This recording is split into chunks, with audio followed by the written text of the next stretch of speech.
The words sliced through the air like a blade, destroying 3 years of trust in a single, careless moment. Emily Harper never imagined that the wealthy black entrepreneur she'd worked for, a man she respected, even admired, would reject her father's job application with such cold prejudice. Don't hire her dad, he's white. But when raging floodwaters trapped Caleb Monroe in his collapsing mansion, Emily faced an impossible choice. Let her boss drown in the rising tide or risk everything to save the man who had shattered her family's dignity. What happened next would expose buried secrets, force a reckoning with ugly truths, and prove that sometimes salvation comes from the most unexpected places. The rescue that followed would change both their lives forever, but not in the way anyone could have predicted. If you're hooked by this story of forgiveness and second chances, hit that subscribe button and tell me what city you're watching from. I love connecting with viewers from around the world. The morning air hung heavy with moisture as Emily Harper wiped down the marble countertops in the estate's grand kitchen. The radio crackled softly in the corner, a weatherman's voice cutting through the static. Flash flood warnings remain in effect for the river valley. Residents near waterways should prepare for rapid water rise. Emily paused, her cleaning cloth still in hand. Through the tall windows, she could see the Monroe River rushing past the estate grounds. The water looked angry today, brown with mud and moving faster than usual. She'd worked at the Riverside estate for 3 years now, but she'd never seen the river quite like this. "Emily, dear, could you help me with these linens?"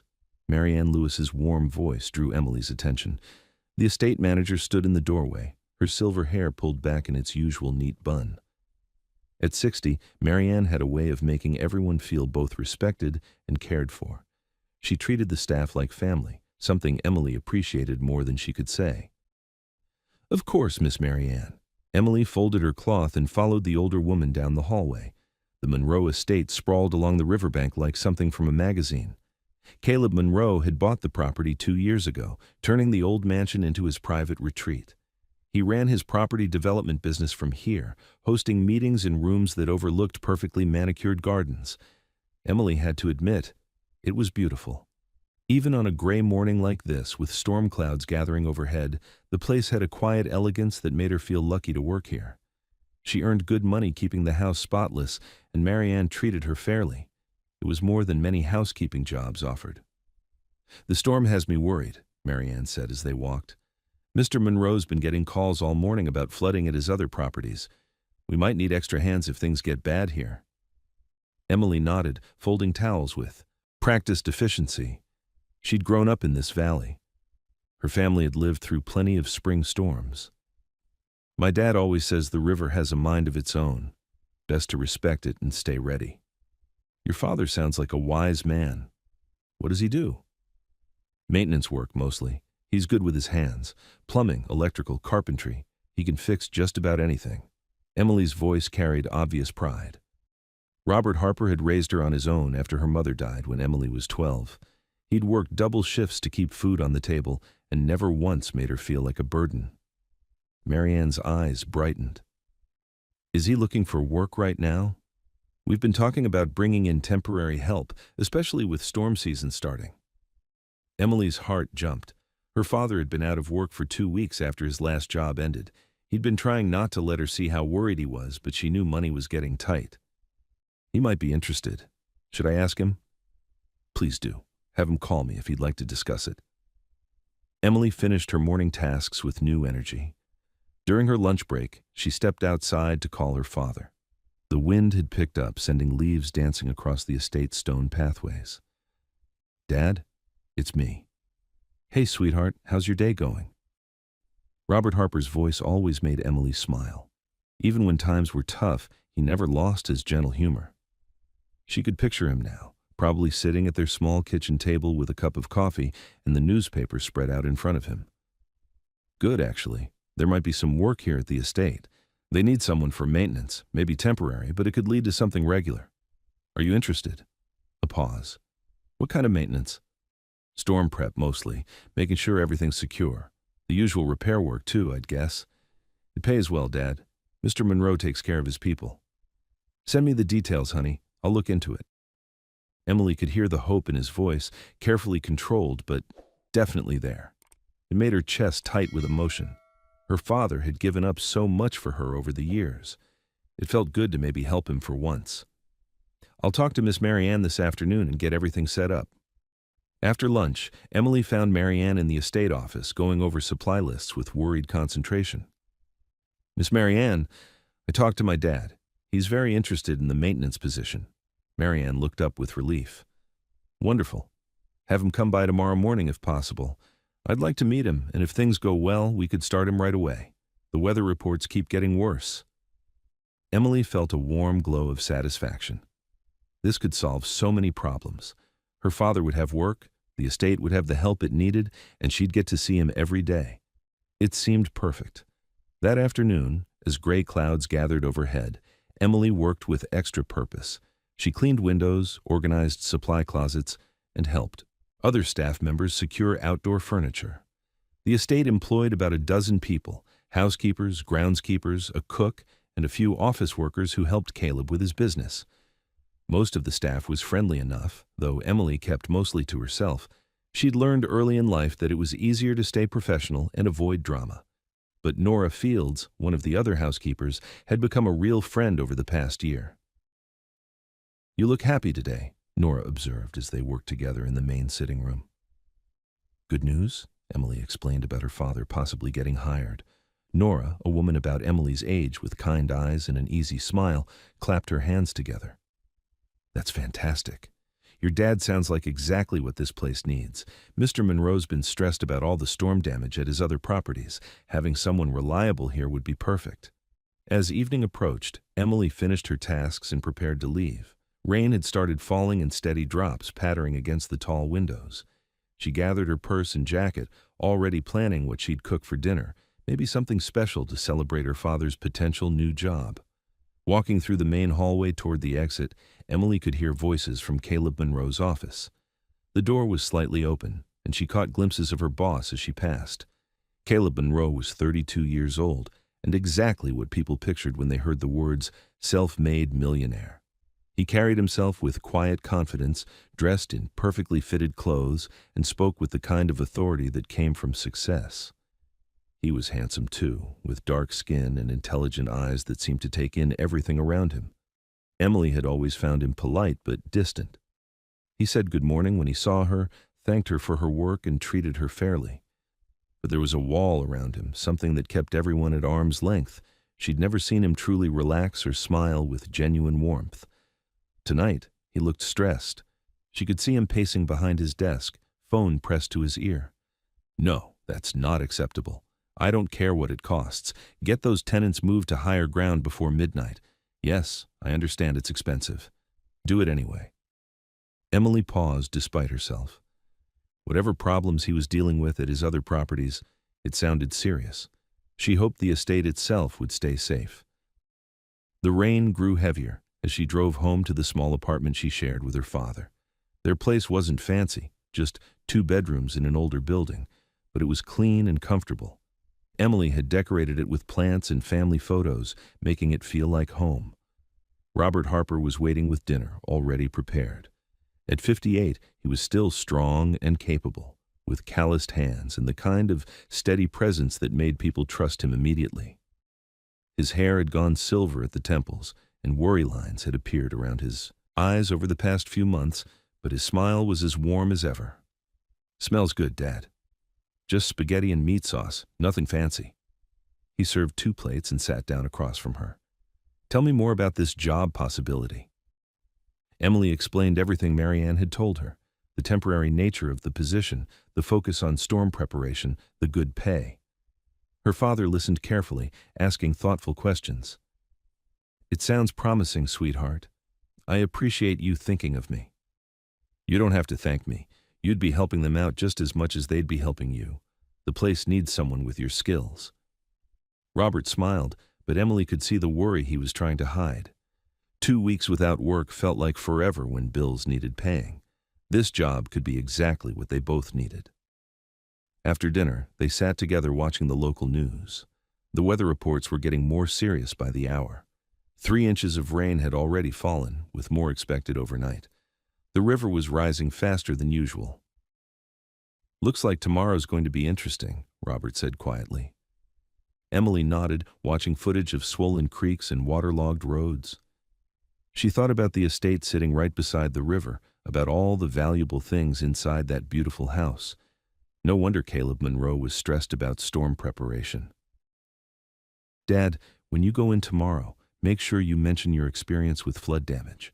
Remember that job you had 2 years ago, fixing up that house after the spring floods?" "I'll mention it.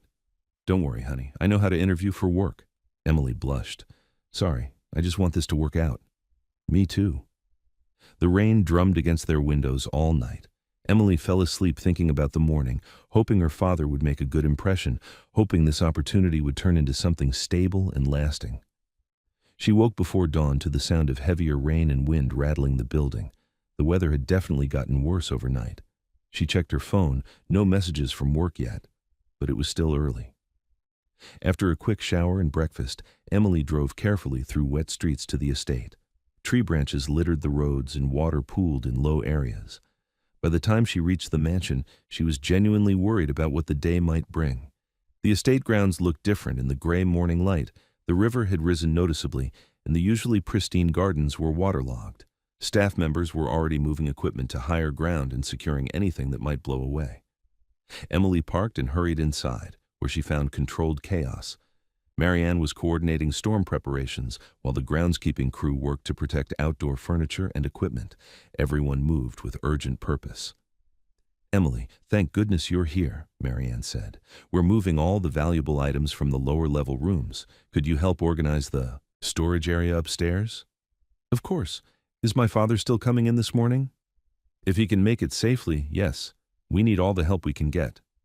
Emily threw herself into the work, carrying boxes and artwork up 2 flights of stairs.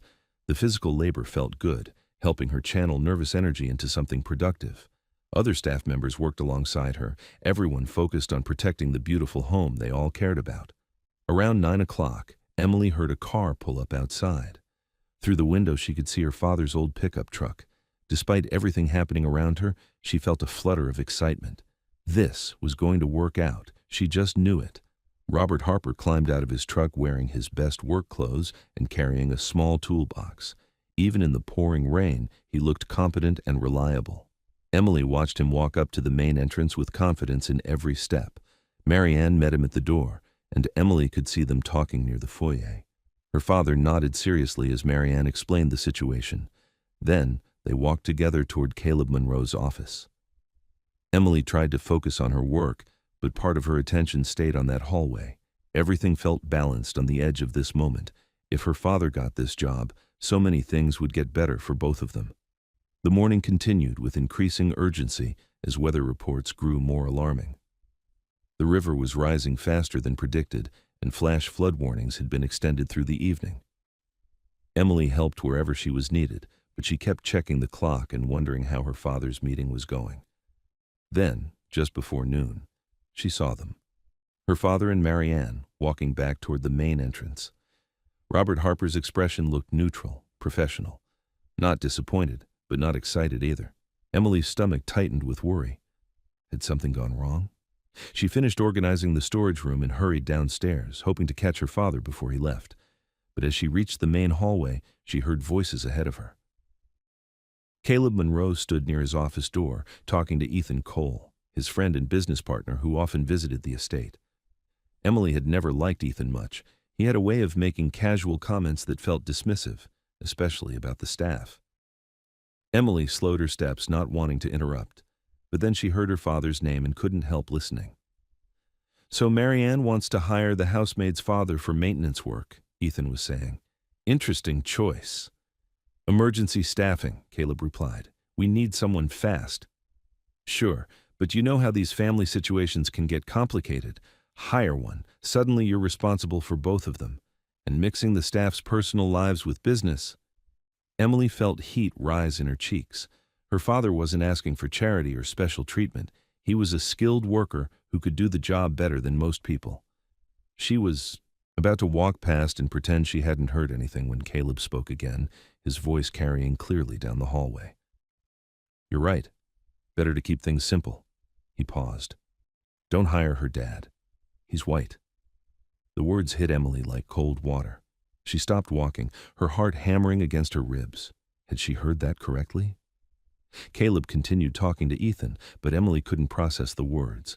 Her mind kept repeating what he'd just said, trying to make sense of it. Don't hire her dad. He's white. Not he's not qualified, or we found someone else, or the timing isn't right. He's white. Emily stood frozen in the hallway, her cleaning supplies heavy in her hands. Around her, the estate continued its storm preparations, but everything felt distant and unreal. She thought about her father sitting in that meeting, explaining his experience and skills, probably feeling hopeful for the first time in weeks. She thought about his pride, his dignity, his gentle assumption that people would judge him fairly. And she thought about herself, working here for 3 years, believing she was valued and respected. Ethan laughed uncomfortably. Well, that's one way to make a decision. Emily finally forced herself to move, walking past the two men with her head up and her expression carefully neutral. Neither of them seemed to notice her, but their words followed her down the hallway like an echo she couldn't escape. Don't hire her dad. He's white. The rain pounded against the windows, but Emily barely heard it. All she could hear was the sound of something breaking inside her chest, something that felt like trust. Emily walked through the rest of that day like she was moving underwater. Every task felt heavy and strange. When she folded towels, her hands shook slightly. When she cleaned mirrors, she avoided looking at her own reflection. The words kept playing in her mind. Don't hire her dad. He's white. She'd heard people make comments before, little things that stung but could be explained away. But this was different. This was her boss, a man she'd respected, making a decision about her father based on nothing but skin color. The worst part was how casual it had sounded, like it was the most natural thing in the world. Around 2 in the afternoon, her phone buzzed with a text from her father. Any word on the job? Hope it goes well. Emily stared at the message for a long time. How could she tell him? How could she explain that he'd been rejected for something he couldn't change and shouldn't have to? She typed back, still waiting to hear. We'll call you later. It wasn't exactly a lie. She was waiting to figure out how to handle this, waiting to find the right words, waiting for her heart to stop feeling like it was full of broken glass. The storm grew worse as the afternoon went on. Rain lashed against the estate's windows, and the wind howled through the trees. Staff members moved with increasing urgency, securing anything that could be damaged or blown away. Emily worked alongside them, grateful for tasks that kept her hands busy. But every time she saw Caleb Monroe, her chest tightened with a mixture of hurt and anger she didn't know how to express. He looked stressed, taking phone calls about his other properties and coordinating with emergency services. Part of Emily wondered if he even remembered what he'd said about her father. Maybe it had been so casual for him that it didn't stick in his mind the way it stuck in hers. That thought made everything worse. Nora found Emily in the laundry room around 4 o'clock, folding the same sheet for the 3rd time. Hey, you okay? You've been quiet all afternoon. Emily forced a smile. Just tired. Long day. Did your dad hear about the job? The question hit Emily like a physical blow. She set down the sheet and took a careful breath. It didn't work out. Oh no, what happened? Emily's throat felt tight. They decided to go with someone else. It was another half-truth, but she couldn't bring herself to say the real reason. Not yet, maybe not ever. Nora's face fell with genuine disappointment. I'm so sorry. I know you were really hoping it would work out. Yeah, me too. Maybe something else will come up soon. Your dad sounds like he'd be great to work with. Emily nodded, not trusting herself to speak. Nora squeezed her shoulder and went back to her own tasks, leaving Emily alone with her tangled thoughts. The evening shift arrived as daylight faded. Most of the day staff was staying late because of the storm, but Emily knew she needed to go home. She couldn't keep pretending everything was normal much longer. She gathered her things and headed for the exit, hoping to avoid seeing Caleb Monroe again. But as she walked through the main hallway, she almost ran into Marianne. Emily, dear, heading out? Yes, ma'am, unless you need me to stay longer. No, you go ahead. Drive carefully. The roads are getting bad. Marianne paused. I'm sorry about your father's interview today. Mr. Monroe decided to handle the maintenance issues differently. Emily's stomach clenched. Differently how? He's going to bring in a contractor he's worked with before, someone with experience at his other properties. Marianne's expression was carefully neutral, but Emily caught something in her eyes, a hint of confusion or disappointment. I thought your father would have been perfect for the job, but it wasn't my decision to make. I understand. But Emily didn't understand. Not really. A contractor would cost more than a temporary employee, and her father had plenty of experience, probably more than whoever Caleb Monroe was planning to hire, unless experience wasn't actually the issue. Emily drove home through rain that turned the windshield into a wall of water. She had to pull over twice when the visibility got too bad to continue safely. The storm was getting worse by the hour. Her father was waiting when she got home, dinner ready and the table set. He looked up hopefully when she walked in. How did it go today? Any news about the job? Emily hung up her jacket slowly, buying herself time. She'd been dreading this moment all afternoon. They decided to go with someone else, Dad. Robert Harper's face fell, but he recovered quickly. Well, that's okay. These things happen. Maybe the timing just wasn't right. Emily wanted to tell him the truth. She wanted to share her anger and hurt, to let him know that he hadn't been rejected for any good reason. But looking at her father's kind face, she couldn't bring herself to do it. He'd spent his whole life believing the best about people. He'd raised her to treat everyone with respect and dignity. How could she tell him that the man she worked for had dismissed him based on the color of his skin? They said they had someone else in mind, she said instead. Someone they'd worked with before. That makes sense from a business perspective. Don't feel bad about it, sweetheart. I appreciate you trying. They ate dinner mostly in silence, the storm raging outside their windows. Emily picked at her food, her appetite gone. Her father seemed lost in thought, probably already planning his next job search. After dinner, they watched the news together. The weather reports were alarming now. The river had risen 4 feet since morning and was still climbing. Several roads were closed and emergency services were preparing for potential evacuations. That estate where you work, it's right on the river, isn't it? Robert asked. Yes. We spend all day moving things to higher ground. Smart thinking. Rivers like this one can be unpredictable when they flood. The water can rise faster than people expect. Emily nodded, thinking about all the beautiful things in the estate, the artwork, the expensive furniture, the years of careful restoration work. She hoped Caleb Monroe's preparations would be enough. Even after everything that had happened today, she didn't wish harm on him or his property. That realization surprised her. She was angry and hurt, but she wasn't cruel. Maybe that said something about the kind of person her father had raised her to be. Sleep didn't come easily that night. Emily lay in bed listening to the rain and wind, thinking about the morning ahead. How could she go back to work and pretend everything was normal? How could she clean Caleb Monroe's house and serve his coffee like nothing had changed? But she needed the job, and more importantly, her father needed her to keep it. He was already worried about money. If she quit or got fired, things would get even harder for both of them. So she'd have to find a way to swallow her hurt and keep going. Emily finally drifted off around midnight, but she woke again at 3 when a particularly loud crack of thunder shook the building. Through her bedroom window, she could see the storm. It was still raging. If anything, it looked worse than before. Her phone showed 2 missed calls from Marianne and a text message.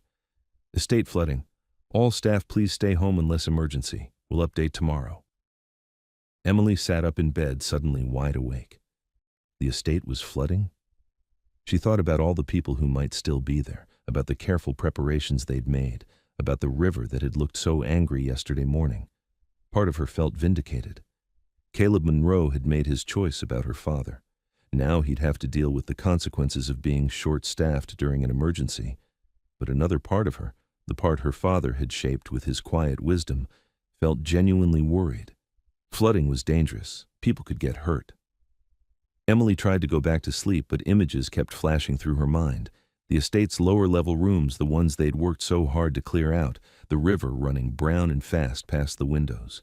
Caleb Monroe pacing in his office, stress written across his face.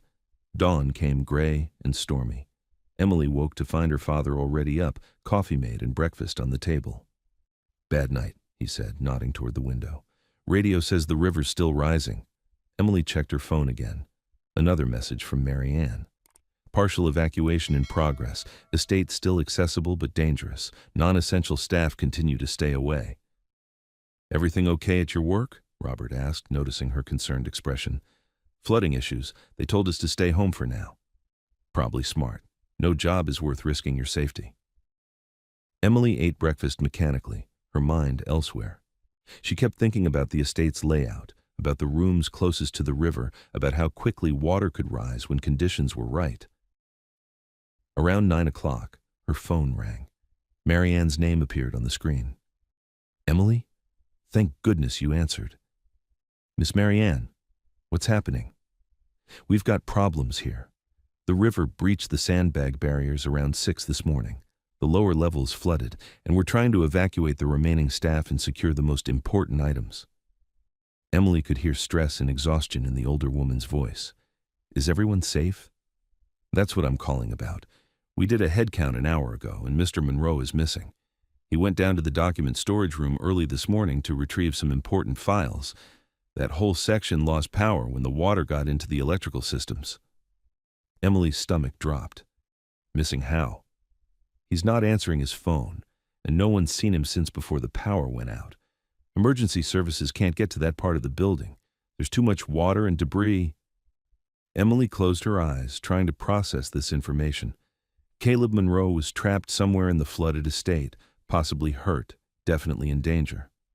What can I do? She heard herself ask. Nothing right now. Emergency crews are working on it. I just wanted to let you know why we might be closed for several days. This is really bad, Emily. After Mary Ann hung up, Emily sat staring at her phone. Her father noticed her expression and asked what was wrong. My boss is missing at the estate. He got trapped when the flooding got worse. Robert Harper's face immediately filled with concern. That's terrible. Is anyone trying to reach him? Emergency services, but they can't get to where he is. Emily's father was quiet for a moment, thinking. I know that area pretty well from my flood damage work. Those old estates can be like mazes when they flood. Easy to get turned around or trapped if you don't know the building layout. Something in his tone made Emily look at him more closely. Dad? I'm sure the emergency crews know what they're doing, but if they need someone familiar with flood situations in old buildings, he shrugged. I've done that kind of work before. Emily felt a complex mix of emotions wash over her. Her father was offering to help rescue the man who had rejected him based on his race. Even after yesterday's disappointment, even not knowing the real reason behind it, Robert Harper's first instinct was compassion. The whole area is probably too dangerous now, Emily said. Maybe, but people have survived worse situations if someone reaches them in time. They spent the rest of the morning monitoring news reports and weather updates. The storm was finally starting to weaken, but the flooding had gotten severe throughout the river valley. Several people were still missing from various locations, and rescue operations were underway. Around noon, Emily's phone rang again. This time it was Nora. Emily, are you watching the news? Some of it. Why? They just showed footage of the estate. It looks terrible. The whole lower level is underwater, and they're saying someone's still missing inside. Emily's chest tightened. Mr. Monroe. Yeah, they can't get emergency crews close enough because of the current and debris. Everyone's really worried. After Nora hung up, Emily found herself pacing around the small apartment. She kept thinking about Caleb Monroe, trapped somewhere in that flooded building, probably scared and definitely in danger. She was angry with him, hurt by what he'd said about her father, but she didn't want him to die. You're upset about your boss, Robert observed. He made a mistake that hurt people, but he doesn't deserve. Emily gestured helplessly. I don't want anything terrible to happen to him. Her father nodded with understanding. That's the difference between being disappointed in someone and being cruel. You can feel both things at the same time, angry with his choices but still concerned for his safety. Emily looked at her father with fresh appreciation. Even now, even without knowing the whole truth about yesterday, he was teaching her something important about humanity and forgiveness. The afternoon dragged on with no good news. Weather reports showed the river was finally cresting, but it would be hours before the water level dropped enough for safe rescue operations. Emily tried to distract herself with household tasks, but she kept checking her phone and refreshing news websites. Every update seemed to bring more concern and fewer solutions. Around 4 o'clock, she made a decision that surprised even her. "Dad, I'm going to drive over there." "To the estate? Emily, that's not safe?" "Not to go inside or anything crazy, just to see what's happening. Maybe I can help somehow." Robert Harper studied his daughter's face. "This is about more than just concern for your boss, isn't it?" Emily hesitated, then nodded.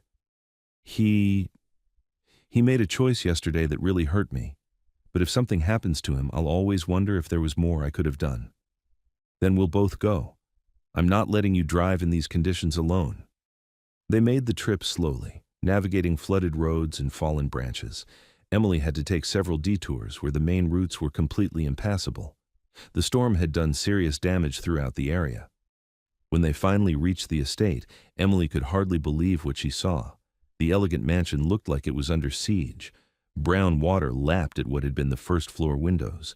Emergency vehicles filled the driveway, and rescue workers moved purposefully between trucks loaded with specialized equipment. Emily and her father parked at a safe distance and walked closer. A police officer stopped them at a barrier. "Areas closed for rescue operations. Please stay back." "I work here," Emily explained. "Is there any word about Mr. Monroe?" The officer's expression softened slightly. "No updates yet. The water's still too high and moving too fast for our divers. We're hoping it drops enough by tonight for a safer approach." Emily looked at the building she'd cleaned and cared for every day for 3 years. Water covered the beautiful gardens, and debris floated past the windows. Somewhere inside, Caleb Monroe was waiting for help that might not arrive in time. "Officer," Robert Harper spoke up quietly, "I've done flood rescue work before. If you need someone familiar with building layouts in flood conditions." The officer looked interested. "What kind of experience?" As her father explained his background, Emily stared at the estate and made a decision that would surprise everyone, including herself. If emergency crews couldn't reach Caleb Monroe safely, maybe someone else could. Someone who knew the building well, someone who had less to lose, someone who understood that doing the right thing mattered more than personal hurt. The rain had finally stopped, but the real storm, the one in Emily's heart, was just beginning. Emily stood at the police barrier, watching rescue workers point at different sections of the estate while shaking their heads. The water was still, too dangerous, the current too strong, the debris too thick. Every minute that passed meant more risk for whoever was trapped inside. "The building's structural integrity is compromised," she heard one of the emergency coordinators say. "We can't send divers into those lower corridors until the water drops at least 3 feet. "How long will that take?" another voice asked. 6 hours, maybe 8, if we're lucky. Emily's stomach clenched. 6 to 8 hours. Would anyone survive that long in a flooded building?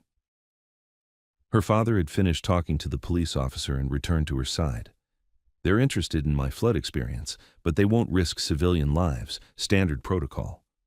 "What did you tell them about the building layout?" "What I could remember from driving past over the years, but you'd know it better than anyone, working there every day." Emily nodded, her mind already mapping the estate's interior. The document storage room was in the northeast corner of the lower level, accessible through a side corridor that connected to the main staircase. If someone could reach that staircase... "Emily," her father's voice was gentle but firm, "I can see what you're thinking. Don't." "Dad, I know that building better than anyone here. I know which hallways flood first, which rooms have higher floors where someone might go to escape rising water. And I know what drowning looks like. I've pulled too many people out of flood situations who thought they could handle it themselves." Emily looked at her father's worried face, then back at the estate. More emergency vehicles were arriving, but she could tell from the body language of the rescue workers that they weren't optimistic about immediate solutions. Somewhere in that building, Caleb Monroe was running out of time. "What if it were me in there?" Emily asked quietly. Robert Harper was silent for a long moment. "That's different." "How?" "Because you're my daughter. And he's someone's son, maybe someone's brother or friend." Emily paused. I'm angry with him, Dad. Really angry. But I don't want him to die because of it. Her father studied her face with the careful attention he'd always given to important moments. What exactly are you angry about? You never told me the real reason he didn't hire me. Emily had been dreading this question all day, but standing here, watching rescue workers struggle with an impossible situation, she realized her father deserved the truth. He told his friend not to hire you because you're white. The words hung in the air between them. Robert Harper's expression didn't change much, but Emily saw something shift in his eyes. Not surprise exactly, but a kind of sad recognition. I see. That's it? That's all you're going to say? What would you like me to say? Emily felt frustration bubble up in her chest. Aren't you angry? Aren't you hurt? He judged you based on nothing but the color of your skin. Of course I'm hurt, and yes, I'm disappointed. But Emily, honey, being angry won't change what happened, and it won't help that man who's trapped in there right now. So you think I should just forget about it, pretend it didn't happen? I think you should do what feels right to you, but don't let someone else's poor judgment turn you into someone you're not proud to be. Emily looked at her father with amazement. Even now, even after learning the truth about his rejection, his first concern was her character, not his own wounded pride. How are you so calm about this? Robert Harper sighed. Because I've lived long enough to know that people make mistakes, sometimes big ones, sometimes hurtful ones, and I've learned that holding on to anger hurts me more than it hurts them. Emily was quiet for a moment, processing this. Around them, rescue workers continued their preparations, but the urgency in their voices was growing more strained. I still don't think it's right, she said finally. Neither do I. But right now, that man needs help more than he needs judgment. A commotion near the command vehicle caught their attention.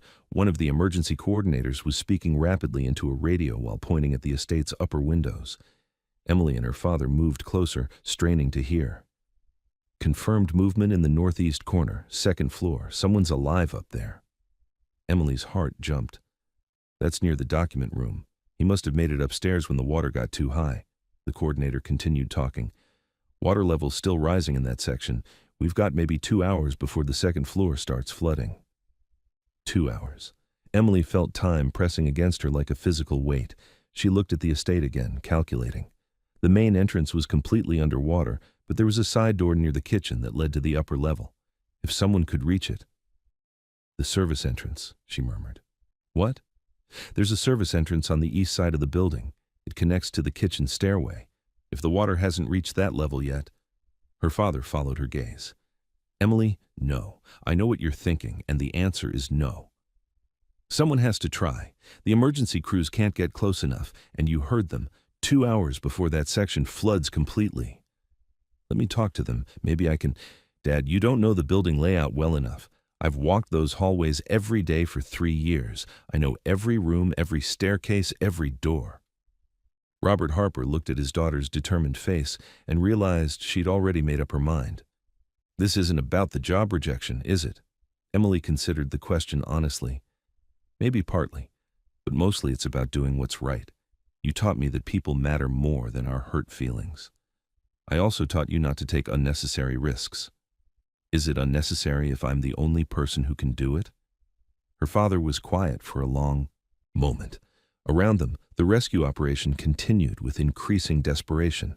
Emily could see the strain on everyone's faces as they realized their options were running out. If you're determined to do this, Robert said finally, then you're not doing it alone. Dad, I have flood rescue experience and you know the building. We'd make a good team. Emily felt a surge of love for her father so strong it almost brought tears to her eyes. Even now, even knowing the truth about Caleb Monroe's prejudice, Robert Harper was willing to risk his life for a rescue mission.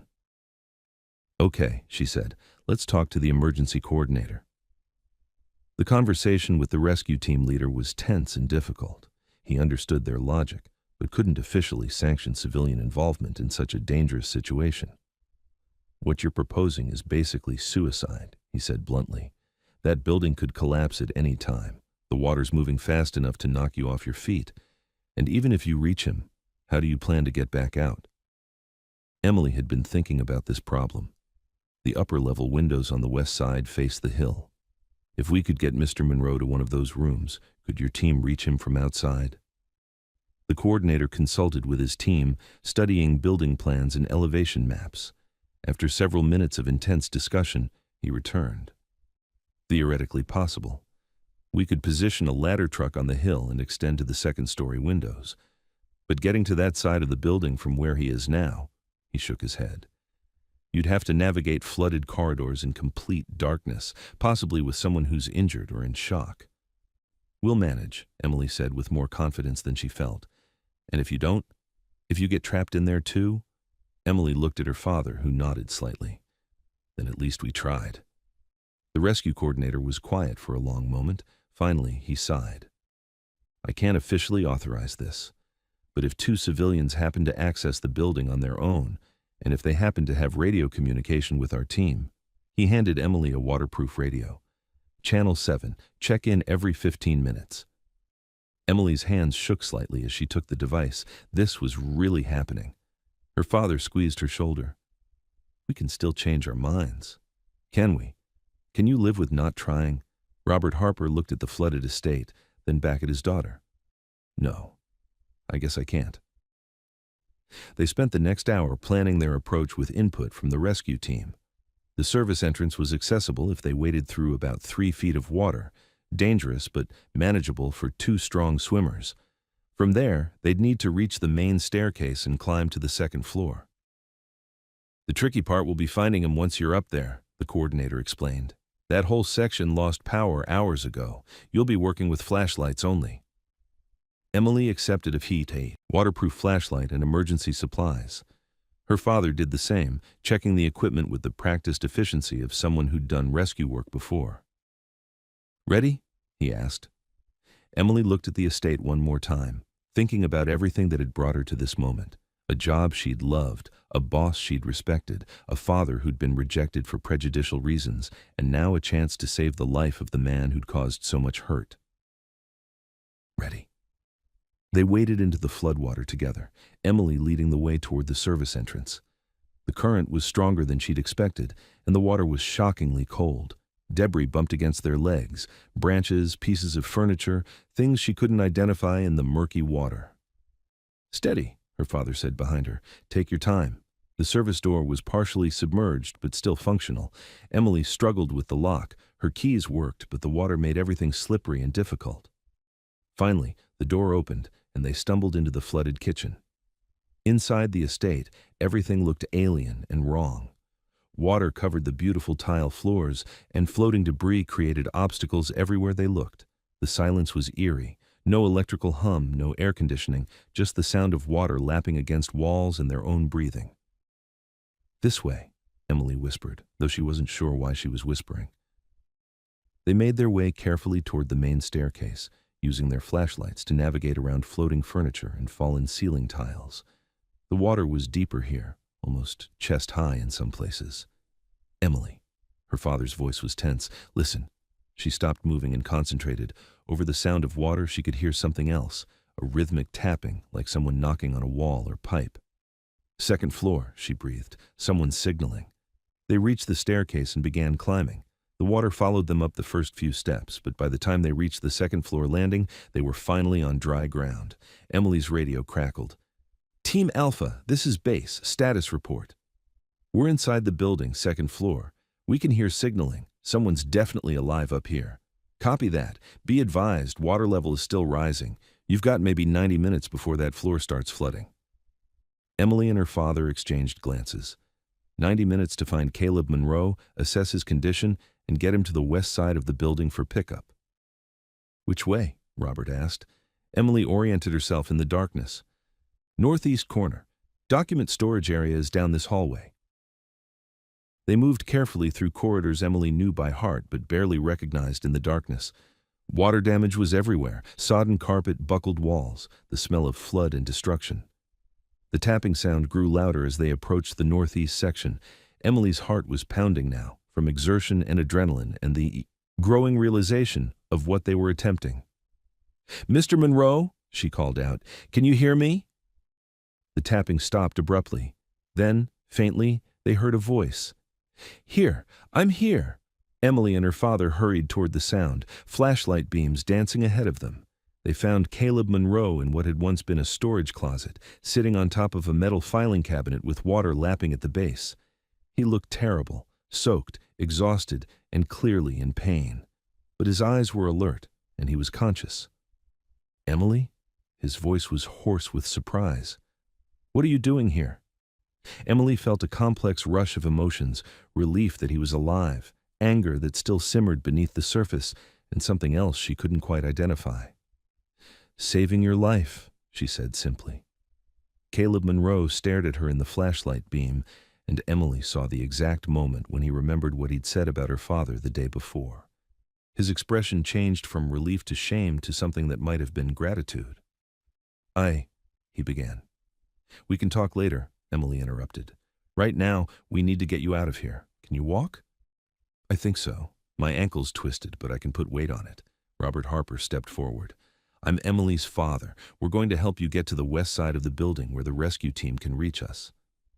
Emily watched Caleb Monroe's face carefully as her father introduced himself. She saw recognition, embarrassment, and something that looked like genuine remorse. "Mr. Harper," Caleb said quietly, "I owe you an apology." "Right now you owe me your cooperation," Robert replied firmly but not unkindly. "We can discuss everything else once we're all safe." Emily felt a surge of pride in her father's dignity and focus. Even in this impossible situation, he managed to be both gracious and clear about priorities. "Can you climb down from there?" Emily asked. Caleb Monroe nodded and carefully lowered himself from the filing cabinet. He winced when his injured ankle took his weight, but he didn't fall. 90 minutes, Emily said, more to herself than to the others. "What?" "We have 90 minutes before this floor starts flooding too. Let's go." The journey to the west side of the building was slow and treacherous. Caleb Monroe leaned heavily on Robert Harper, who supported him with patient steadiness. Emily led the way with her flashlight, navigating around obstacles and checking doors for the safest route. "Emily," Caleb said during one of their rest stops, "why did you come here?" She considered several possible answers, because it was the right thing to do, because she couldn't live with herself if she hadn't tried, because her father had taught her that people mattered more than personal grievances. All of those things were true. But the simplest answer was also the most honest. Because you needed help. Caleb Monroe was quiet for a moment. "Even after what I said yesterday. Especially after what you said yesterday." Emily didn't elaborate, but she saw understanding dawn in his eyes. Her act of rescue was more powerful than any argument she could have made about prejudice and fairness. By risking her life for his, she was proving something about human worth that went beyond the color of anyone's skin. They reached the west side of the building just as Emily's radio crackled with an update. "Team Alpha, this is base. Ladder truck is in position. Can you reach the corner room on the second floor, west side?" Emily checked her mental map of the building. "That's Mr. Monroe's office. Yes, we can get there." "Copy. ETA?" Emily looked at Caleb Monroe's injured ankle and her father's tired face. 15 minutes. Acknowledged. Water levels rising faster than predicted. Move quickly. They made their way to Caleb Monroe's office, where tall windows faced the hill behind the estate. Emily could see lights outside. The rescue team was definitely in position. Her father helped Caleb into a chair while Emily opened the windows. Cool night air rushed in, carrying the sound of voices and machinery. "Team Alpha, we're at the pickup point," she reported into the radio. "Copy that. We see your light. Stand by for ladder approach." Emily watched through the window as a fire truck's extended ladder slowly moved toward the building. The ladder looked impossibly thin and fragile in the darkness, but it was their only way out. "Mr. Monroe goes first," Robert Harper said. "His injury makes it harder for him to move quickly." Caleb Monroe started to protest, but Emily cut him off. "My dad's right. You're hurt and we need to get you to safety first." The ladder reached the window opening with a solid thunk. A rescue worker climbed across to help with the evacuation. "One at a time," the rescuer called. "Take it slow and steady." Emily watched Caleb Monroe disappear into the darkness, supported by the rescue worker. Her radio crackled with confirmation that he'd reached the ladder truck safely. "Your turn, Dad." "You first." "Dad, I'm not leaving my daughter alone in a flooding building. You go, I'll follow." Emily realized there was no point in arguing. She climbed carefully onto the ladder, fighting vertigo as she looked down at the water below. The metal rungs were slippery from the rain, and the ladder swayed slightly in the wind. Halfway across, she heard a radio crackle with an urgent update. Water breach on the second floor, east side. Structural integrity compromised. All personnel evacuate immediately. Emily's heart clenched with fear for her father. She climbed faster, reaching the ladder truck just as Robert Harper appeared at the window. "Dad, hurry!" He moved across the ladder with practiced confidence, but Emily could see the building shifting slightly behind him. Water was pouring through windows on the far side, and she could hear the groaning of stressed timber and metal. Robert Harper reached safety just as a section of the estate's east wing collapsed into the floodwater with a tremendous crash. They stood on the hill, breathing hard and shaking from adrenaline. Below them, the estate continued its slow surrender to the river. Emily realized they'd escaped just in time. "Everyone okay?" the rescue coordinator asked. Emily looked at her father, who nodded. Then she looked at Caleb Monroe, who was sitting in an ambulance getting his ankle examined by a paramedic. "We're okay," she said. But even as she spoke, Emily knew that okay was relative. They were all alive and safe, which was what mattered most. But everything else, the relationships, the trust, the future, was still as unsettled as the floodwater below. The real work was just beginning. The emergency shelter smelled like coffee and wet clothes. Emily sat on a cot with a Red Cross blanket around her shoulders, watching volunteers distribute sandwiches and hot drinks. Her father was nearby, talking quietly with other flood victims about insurance claims and temporary housing. It had been 3 days since the rescue at the estate. 3 days of staying at the shelter, dealing with reporters who wanted to interview the heroic housemaid, and trying to process everything that had happened. Emily's phone buzzed with another message from a news station. She ignored it, just like she'd ignored all the others. She didn't feel heroic. She felt exhausted and confused and still angry about things that seemed both very important and completely trivial compared to nearly drowning in a collapsing building. "Emily?" She looked up to see Marianne Lewis approaching with a concerned expression. The estate manager looked older than she had a week ago, stress and worry adding lines around her eyes. "Miss Marianne, how are you holding up?" "Better than I expected, thanks to you and your father." Marianne sat down beside her. "How are you feeling?" "Fine. Tired, but fine. I wanted to let you know that Mr. Monroe has been asking about you. He'd like to speak with you when you're ready." Emily's chest tightened. She'd been dreading this conversation for 3 days. "What does he want to say?" "I think that's something you should hear from him directly." Marianne's voice was gentle but firm. "But Emily, I want you to know that I've spoken with him about what happened with your father's job interview." Emily looked at her sharply. "You know about that?" "I suspected something wasn't right when he suddenly changed his mind about hiring your father. After everything that's happened, I asked him directly." Marianne's expression was troubled. "What he told his friend was wrong, completely wrong, and I made sure he understood that." "What did he say?" "That he knows he made a terrible mistake, that he wants to make things right." Marianne paused. "He's asked me to offer your father a permanent position with full benefits, if he's interested." Emily felt a complex mix of emotions. Relief that her father would have steady work, anger that it had taken a near-death experience to change Caleb Monroe's mind, and something else she couldn't quite identify. "Is this because he feels guilty about almost dying?" "Partly, I'm sure. But Emily, I've worked for Mr. Monroe for 2 years. I've never seen him question his own judgment the way he has this week. Whatever happened in that building, it changed something in him." Emily was quiet for a moment. Through the shelter's windows, she could see crews working to clean up flood damage throughout the town. The whole community was dealing with the aftermath of the storm. "Where is he now?" "At the temporary office we set up downtown. He's been coordinating repairs for all his properties, helping tenants find alternate housing, that kind of thing." "Has he been back to the estate?" Marianne shook her head. "It's still too dangerous. The whole lower level is a total loss, and the structural damage is extensive. It'll be months before anyone can live there again." Emily tried to imagine the beautiful mansion she'd cared for sitting empty and damaged.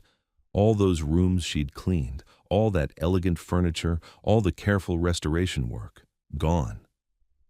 I'm sorry, I know you loved that place too. Houses can be rebuilt, Marianne said simply. People can't be replaced. What you and your father did was extraordinary. After Marianne left, Emily sat staring at her phone. She had 17 missed calls and 43 unread text messages. Most were from reporters or people she barely knew who wanted to hear about the rescue. But one was from Nora, and one was from her father's former co-worker who'd heard about the job offer, and one was from Caleb Monroe. The message was simple. When you're ready to talk, I'll be ready to listen. No pressure. Take all the time you need. Emily read it 3 times, trying to figure out how she felt about it. Part of her wanted to ignore him completely. Part of her wanted to march down to his temporary office and tell him exactly what she thought about people who made decisions based on skin color. But another part of her, the part shaped by her father's quiet wisdom, knew that avoiding the conversation wouldn't solve anything. That evening, Emily and her father sat outside the shelter watching the sunset. Red Cross volunteers had found them a small apartment they could move into next week. For now, they were content to sit and talk.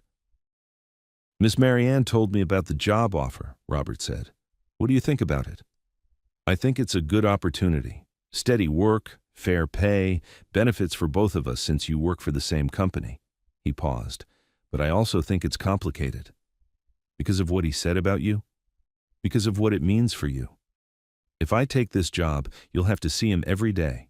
You'll have to find a way to work with someone who hurt you. Emily had been thinking about the same thing.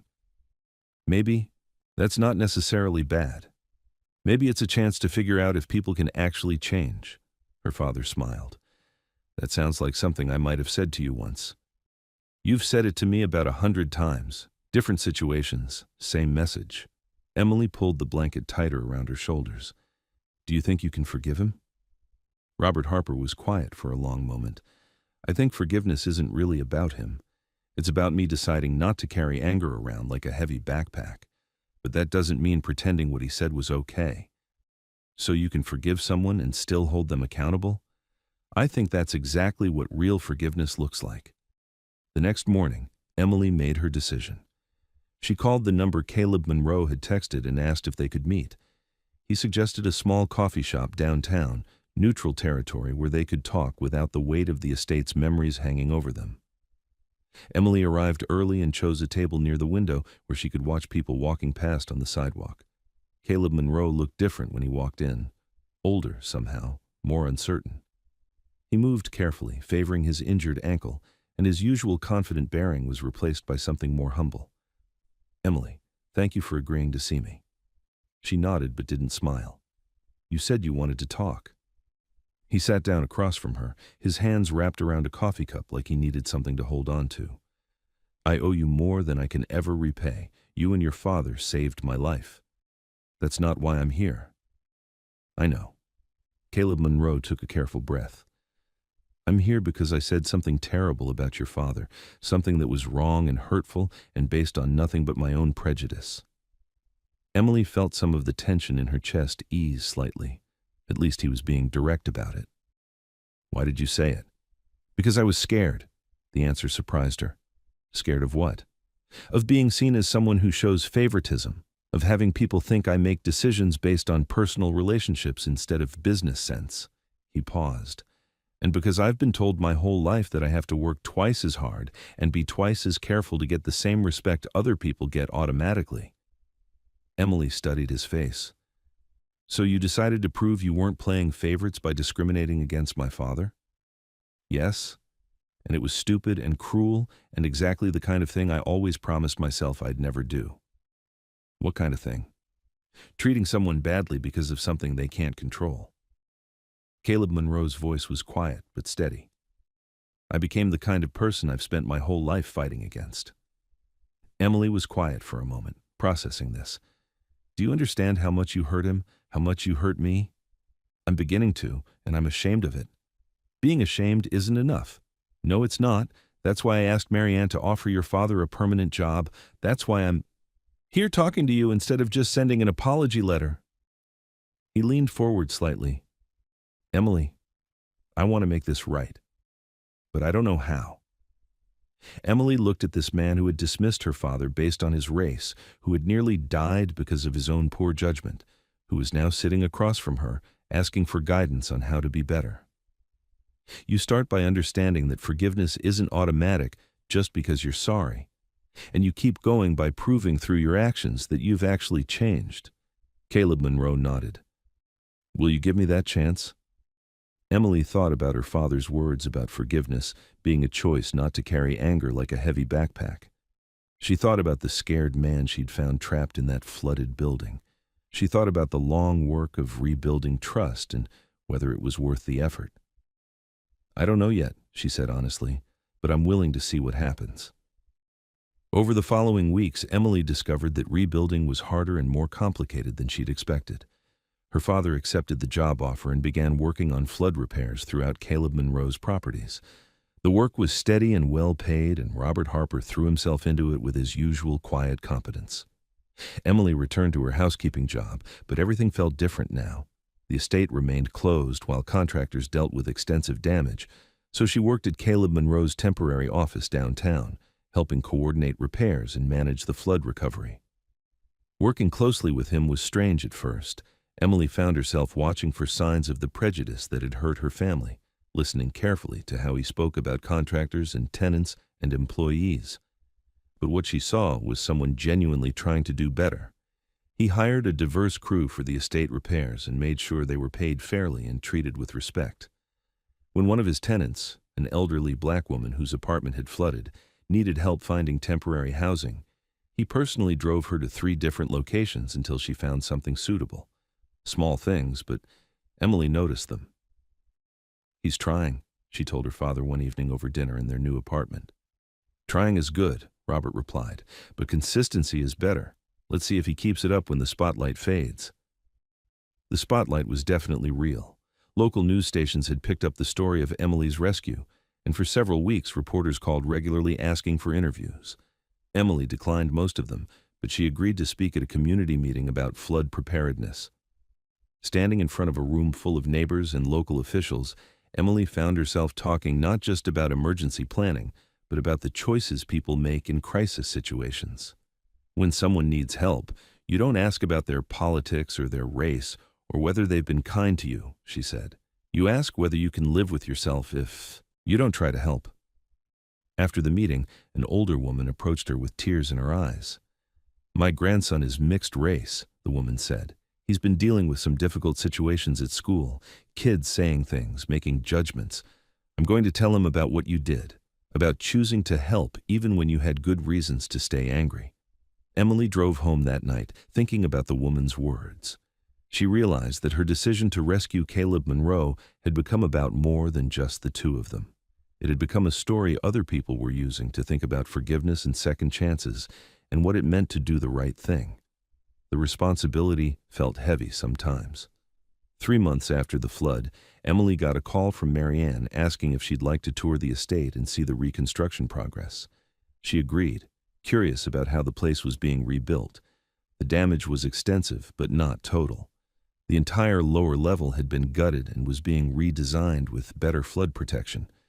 The upper floors were mostly intact, though everything needed deep cleaning and some structural reinforcement. "We're installing a new drainage system and raising the foundation," Marianne explained as they walked through the construction zone. "It'll be better protected if this happens again." Emily ran her hand along the restored banister of the main staircase. The wood had been carefully cleaned and refinished, preserving the elegant craftsmanship while making it stronger than before. "When will it be finished?" 6 more months, probably. Mr. Monroe wants to do it right instead of doing it fast." Emily nodded, understanding. Some things were worth rebuilding carefully. That afternoon, Caleb Monroe asked if he could speak with her privately. They walked out to where the gardens were being replanted, spring flowers creating patches of color among the construction equipment. "The house is going to be beautiful again," Emily said. "I hope so, but I wanted to talk to you about something else." He paused beside a newly planted oak tree. "I've been thinking about what happened between us, all of it. The things I said, the rescue, these past few months." Emily waited, not sure where this conversation was heading. I learned something about myself that I didn't like, but I also learned something about you that I deeply admire. What's that? That you're capable of seeing the best in people even when they've shown you their worst. Emily considered this. I don't know if that's always true, but I think my dad taught me that people are more complicated than their worst moments. Your father is a remarkable man. I'm grateful to work with him. He likes the job, says you treat him with respect. I try to treat everyone with respect. I should have been doing that all along. They walked quietly through the garden for a few minutes. Emily could see that Caleb Monroe was working up to saying something else. Emily, I know I have no right to ask this, but I'd like to take you to dinner sometime. Not because I think I deserve your company, but because I'd like to get to know you better. The real you, not just the person who risked her life to save mine. Emily stopped walking and looked at him carefully. Are you asking me on a date? Yes, but only if you're interested, and only if you think you could eventually trust me enough for something like that. Emily felt her heart do something complicated in her chest. Over the past 3 months, she'd watched Caleb Monroe try to become a better person. She'd seen him question his assumptions, treat people more fairly, and work hard to earn back her respect. She'd also caught herself noticing things about him that had nothing to do with their complicated history. The way he listened carefully when people talked, his genuine concern for his employees' well-being, his dry sense of humor when he wasn't being guarded. I think, she said slowly, that I might be interested, but I'd want to take things very slowly. Caleb Monroe smiled, and Emily realized it was the first genuinely happy expression she'd ever seen on his face. I'm good with slow, he said. 6 months later, Emily stood in the restored estate looking out at the river through tall windows that had been reinforced against future storms. The house was beautiful again, different than before, but stronger and more thoughtfully designed. Her father worked in the gardens outside, supervising the installation of a new drainage system. He'd been promoted to head of maintenance for all of Caleb Monroe's properties, a job that used all his skills and paid him well enough to start thinking about retirement someday.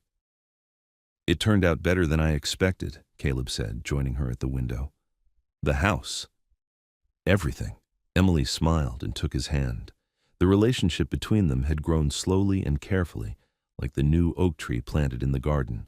They'd talked through the painful history, worked to understand each other's perspectives, and gradually built something based on honesty and mutual respect. It wasn't a fairy tale romance. They both had to work at trusting each other, at communicating clearly, at choosing understanding over defensiveness when things got difficult. But it was real, and it was theirs. I have something for you, Caleb said. He handed her a small wrapped package. Inside was a silver locket with an engraving. For Emily, who saw the best in me when I couldn't see it myself. It's beautiful, she said. There's something else.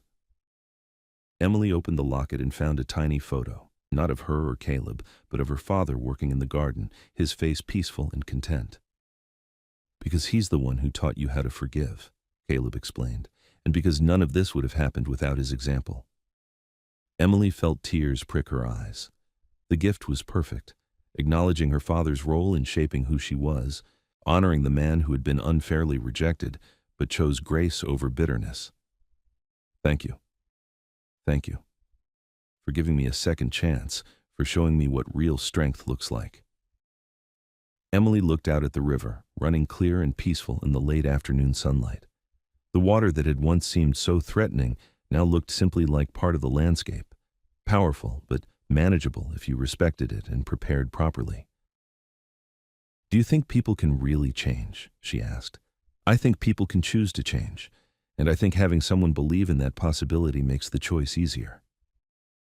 Emily nodded, thinking about the long journey they'd all taken from that stormy morning when she'd first heard Caleb Monroe's thoughtless words.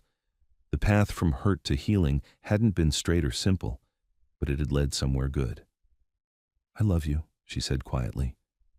I love you too. And I promise to keep earning that love every day. Outside, Robert Harper looked up from his work and waved at them through the window. Emily waved back, her heart full of gratitude for the man who had taught her that people were worth the effort of understanding, that forgiveness was a strength rather than a weakness, and that sometimes the best thing you could do was help someone become the person they were capable of being. The river flowed peacefully past the estate, carrying away the debris of the past and making room for whatever the future might bring.